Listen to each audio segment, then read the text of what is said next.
What's up, my comic comrades? Today we continue our coverage of DC's death metal event, which continues to evolve and get bigger with every issue. In fact, this month has seen some of the biggest plot and story reveals for not just the death metal event, but the future of DC as a whole. That includes the one-shot issue Rise of the New God, which we cover and you could find right here. But with this episode, we're going to break down the most recent death metal one-shot, Infinite Hour Exxtreme. It pushes us even closer to the conclusion of this massive event, and most notably introduces us to one of the coolest and craziest evil Batman yet, Lobo Batman, otherwise known as the Batman Who Frags. But before we dive into that, we want to thank Raid Shadow Legends for sponsoring today's episode. You and I both know there's a crap ton of games out there to choose from, but if you're anything like me, you're looking for a high-quality competitive game that you could dive into and play anytime. Well, that game is Raid Shadow Legends. It's free to play on both PC or mobile, and with a long list of game features, you could either get really immersed or jump on, play a few battles, and get your competitive fix in short bursts. Speaking of game features, Raid just released the Artifact Forge, where you could save time and craft artifacts directly, as well as a whole new advanced quest system with amazing rewards. They also brought out some amazing new champions, and they're developing the dope-looking Doom Tower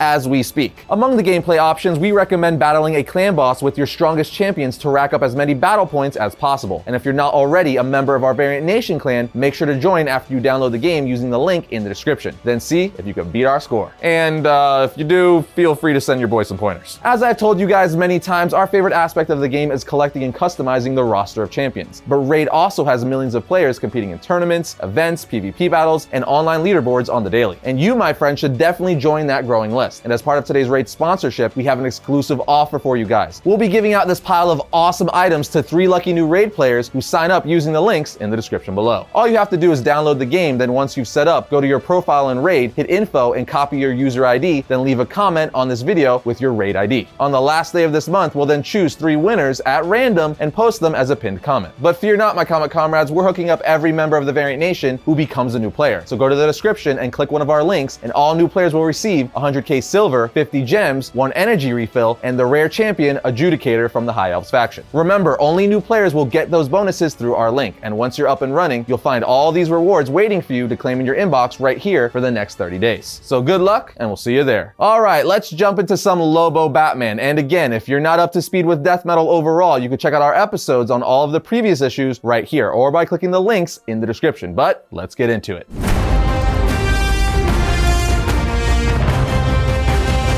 The comic starts off with Lobo at a bar you wouldn't want to be at and a part of the galaxy you wouldn't want to be in. And we see this is from 6 months ago. In any case, Lobo says, "Hey bartender, whose tentacles do you have to hump to get a drink around here?" while grabbing the bartender. Lobo then says, "What, are you ignoring me? Because believe me, pal, the main man ain't exactly the ignoring type." The bartender then says, "I'm not ignoring you, Mr. Lobo, sir. Definitely wouldn't do that." Lobo replies, "Oh yeah? How come my hand isn't holding some booze? My hand is not used to not holding booze. It makes it itchy. And when that happens, it tends to want to hold other things like bartenders by the throat." The bartender then says, "I would love to get you a drink, but well, for one thing, you destroyed the bar and beat everyone to death in it. And for another, you used my arms to do it." As we see the bar trashed with bodies everywhere and blood spewing from where the bartender's arms used to be. Lobo then says, like that's an excuse, while grabbing a bottle of booze for himself, continuing to say, "You're a bartender. Figure it out for frag's sake." Lobo then says, "None of this would have happened if somebody would have told me where my bounty was." The bartender then says, "Actually, he's right there. You beat him to death before anyone could tell you who he was." Lobo's like, "I did? Cool. Less work for me then. Now never let it be said that I'm some sort of bastard who doesn't cover his debts, Captain Armless." This should cover the drink and the bar, as he throws one of his arms back at the bartender. The bartender then says, "But wait, this isn't my arm." And Lobo replies, "Yeah, well, I'm not gonna sift through all the arms I just ripped off in here to find yours. Take what you can get." And as he finishes his sentence, Lobo gets ripped through a portal, and on the next page, we see he was ripped through said portal by Lobo Batman. And Lobo says, "Oh great, what the frag is this now? Frazetta Batman?" And when Lobo starts finally getting up on his feet, he says, "Listen, Bat Bastage, or whatever the hell you call yourself, I don't know what your problem is, and I don't care much, but I got me a bounty to collect, so if you'll excuse me." At which point Lobo Batman starts beating the crap out of Lobo before slamming him on his back, saying, "You're excused and about to be abused." And it's at this point we get the origin of Lobo Batman. This Batman says, "As for who I am, let's just say I'm a Batman who injected himself with Zarnian DNA, and in the process added your strength and healing factor to his already impressive skills and fighting prowess, which made me the multiverse's worst damn nightmare and the mainest man of all, the Batman Who Frags." And that, my friends, is the origin of the Batman Who Frags. It's super brief, but his origin nonetheless. But now let's continue because their confrontation does not end here. Lobo and the Batman Who Frags then lock up with their weapons as Lobo says to the Batman Who Frags, "Ooh, scary, you got me wetting myself in my leather pants here and everything." I mean, really, what's up with all you different bat stooges showing up lately anyway? Like one of you uptight bat fetish losers wasn't enough. The Batman Who Frags then headbutts Lobo extremely hard to the face saying, "You thought you could out headbutt me? Please, you do know it's still Batman in here, right?" Which means from the fiery pits of Apocalypse to the beer and urine-soaked streets of Sturgis, I've trained with the greatest headbutters who've ever butted. Lobo replies, which makes you the ultimate butthead. The Batman Who Frags says, "Speaking of butts, you seem mighty happy for someone who just got his handed to him." And Lobo says, "Look down," as we see somehow he impaled the Batman Who Frags with his own bat-shaped hook and chain. Lobo then charges the Batman Who Frags to start cutting him open even more, saying, "Get ready to become the Batman who's missing a spleen, punk." But then out of nowhere, he gets teleported away yet again, saying, "What the? Getting pulled in? Freaking no, I had him." And then we see on the next page, Lobo land on a floating rock in space where someone says, "Welcome, Lobo. My apologies for the rough ride getting you here. It's not how I usually like to do things, but then again, these are unusual times." As the cloaked figure takes off his hood, revealing him to be Lex Luthor. Lobo says, "I'll give you unusual times," jumping to the rock Lex is floating on, saying, "How about an unusual kick to your bald ass head? What's the big idea of bringing me here like this?" Lex looks at him and says, "I have a special mission for you." Lex then opens up his shirt, revealing some arc reactor looking thing on his chest that's projecting images of the multiverse, saying everything is at stake. And when I say everything, Zarnian, that's exactly what I mean. If you do not take this mission, it all ends. Everything. Lobo's all like, "Everything, huh? Well, on one hand, that'll get rid of a lot of people I don't like Superman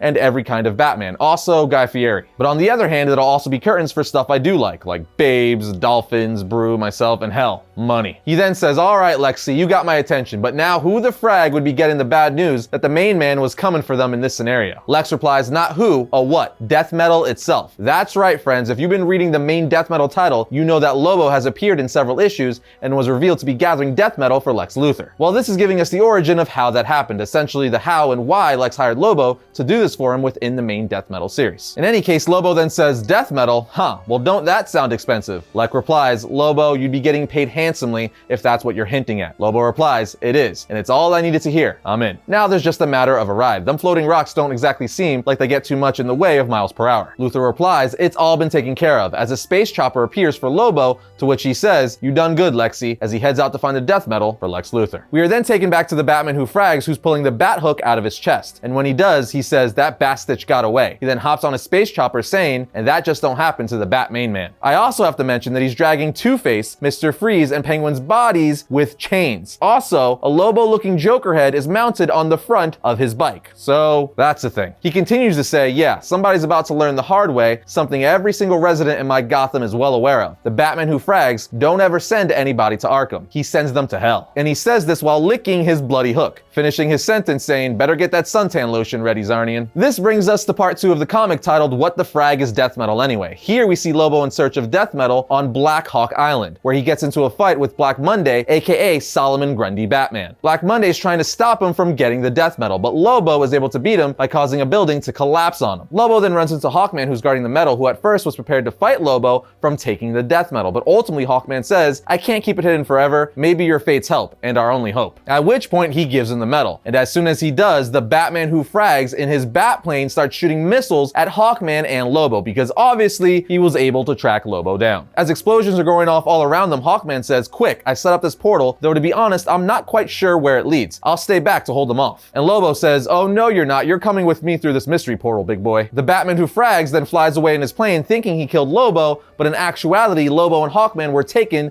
to Gem World, which is full of unicorns and all kinds of crystals. Hawkman then tells Lobo, "I was ready to die back there. I had made my peace long ago." Lobo then interrupts saying, "Suck it, Carter. Nobody cares." Now this is the part I've been waiting for, as he opens the box containing the death metal. And when it does, it gives him the power to rewrite history. So Lobo starts messing with characters' backstories, like Superman redoing his origin, having John Kent say, when he sees Superman's rocket land in a cornfield, "Look, a rocket. Probably dangerous. I know. Let's drive right up to it." Once next to it, he then says, "Watch me touch the stupid rocket like a fracking clown, while Martha Kent says, I love to be a dumb idiot. And when they open up the rocket ship, it reveals a baby Lobo. He then writes himself into Batman's origin saying, surprise Clydes, it's a crime in Crime Alley. Who'da thunk? Making himself the one who killed Bruce's parents. And he does the same sort of thing with Wonder Woman as well. Then all of a sudden, a giant hand starts making its way through another portal, pulling Lobo through saying, this is worthless nonsense. And we eventually see the hand that's pulling him through is Brainiac's, who was secretly sent by Lex Luthor to ensure Lobo relinquished the death metal. But of course, having all this powerful metal, Lobo has to mess with Brainiac, putting him in a granny's dress,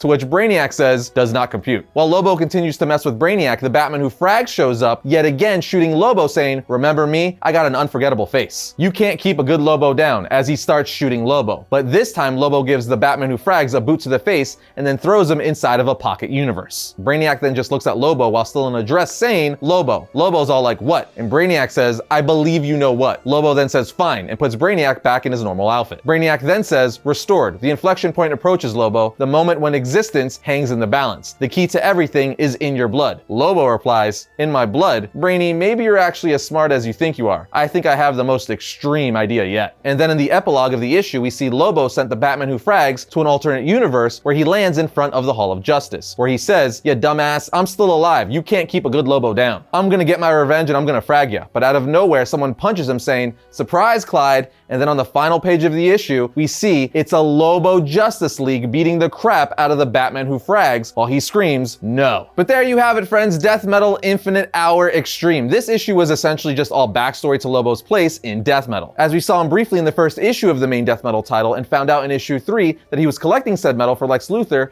and this issue just shows us how that all came to be. But nonetheless, it was a fun read. I am always down for Lobo stories. Plus, it introduced to us the Batman Who Frags. But other than that, it really didn't push the death metal story forward in any way. It just gave us a lot of backstory. But again, if you're a Lobo fan like I am, you're definitely going to want to read this issue for yourself to get all the little nuances. In any case, that's just my 2 cents, but what do you guys think? Let us know your thoughts in the comment section down below of what you thought of this issue and the death metal event as a whole. And for those of you wondering when we're going to be covering death metal issue 5, that's going to be next week, so be on the lookout for that.